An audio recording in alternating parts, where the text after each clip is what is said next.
The Tyne Valley Line runs from Newcastle to Carlisle, following the course of the River Tyne for most of its journey. This passes through a number of towns, villages and urban edges that provide a visual contrast.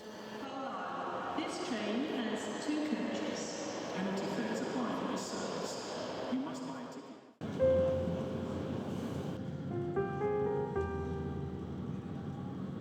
All tickets and buses ready.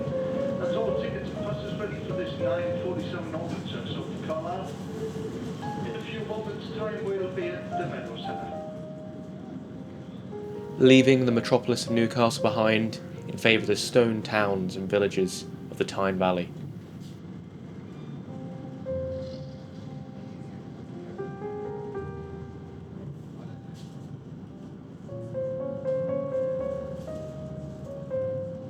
Our first stop is Haltwhistle, which forms the geographical end of the Tyne Valley.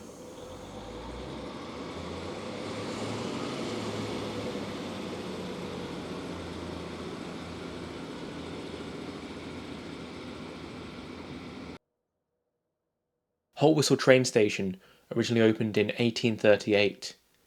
Its main feature is its 1901 station signal box constructed by the North Eastern Railway. This is no longer in use, but stands as a listed reminder of the station's former history. Haltwhistle is the final stop on the Newcastle to Carlisle Railway, where it still follows the river. At this point, the River Tyne south heads towards the North Pennines. It's a small market town that's got quite picturesque buildings, and it dates back to medieval times, and you can see that in some of the buildings, such as the Peel Tower, part of one of the hotels here. And this is the churchyard that just comes off the market square.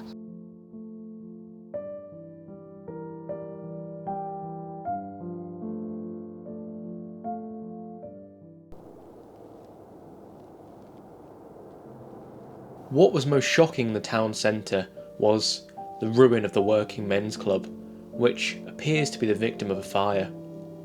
The rear half of this building has totally collapsed. The roof trusses of the rear of the building are visible and rubble lines the rear.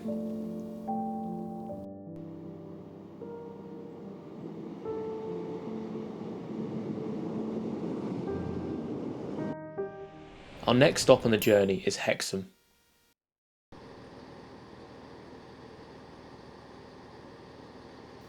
Hexham is the principal market town in the Tyne Valley. Its train station is down by the River Tyne, with the town centre on a hill above. Its abbey and jail on the skyline guide you in the right direction towards these monuments. A steep narrow lane leads you up from the lower reaches of the town towards its historic market square, which you are finally greeted with a view of the abbey and its clock face. It's not all historic stone buildings here.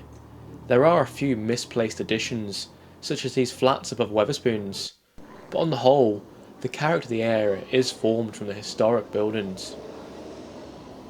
In the setting of the abbey is the market square, which is now overtaken as a car park, like most market towns in England. The covered stone market stand is still in use, with parked cars abutting one side of this. This could be one of the finest market squares in the region, if it was not given over to the motor car.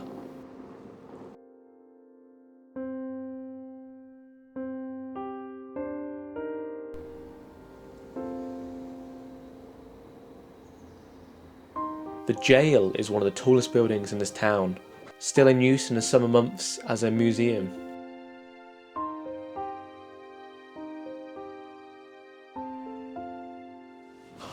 And now we're in Hexham, which is really a town of two halves. It's the main market town for what is most of the Tyne Valley. It's got all the services you really need. But what it also is a town that's been overtaken at its bottom half in the railway station by just these car-centric developments.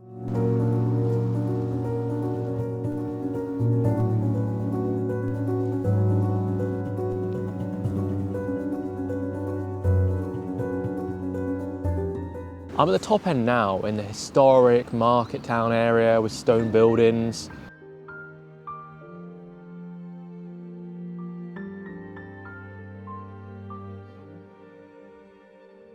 The other end of the town is just car parks and retail units in big sheds, and to me, it just kills the character of the town. The train station itself is modest but has fine details. Its distinctive red footbridge connecting the platforms is a nice addition.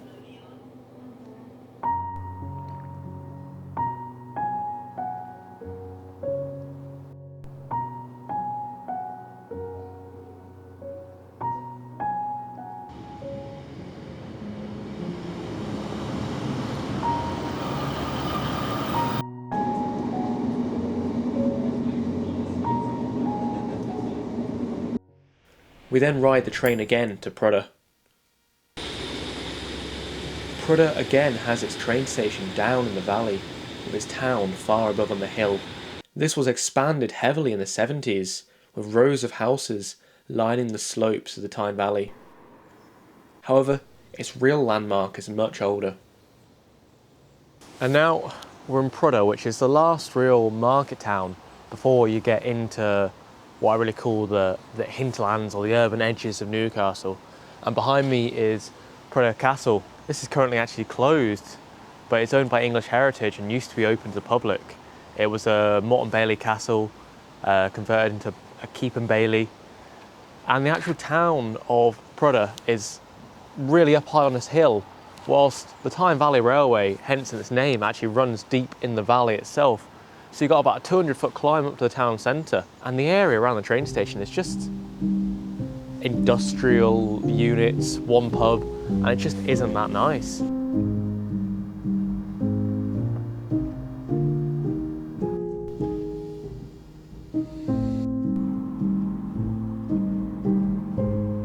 The main highlight is of course the castle behind me.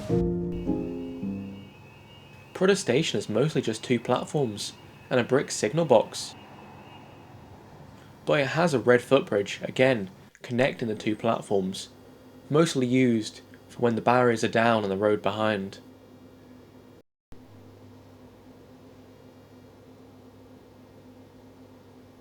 Seeing architecture like this at historic stations makes you realise the value engineering of structures we see today, where footbridges rarely have as much detail or pride in their purpose.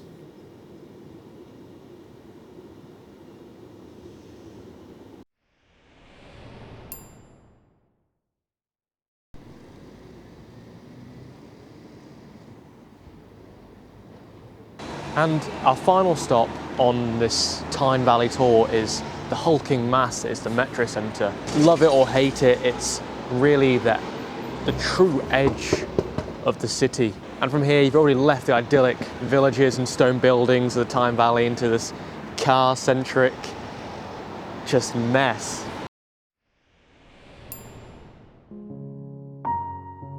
For a while I thought about how to end this film. What parts of Newcastle's heritage should I show as a finale? In the end, I couldn't summarise the variety of stories there are about Newcastle. The ending to this film is in fact every film I've produced about this great city. Around 70 films of the city that come together as a mosaic, piecing together just a part of the city's history. If you want the finale to this film, it can be found in the interwoven stories in my other films.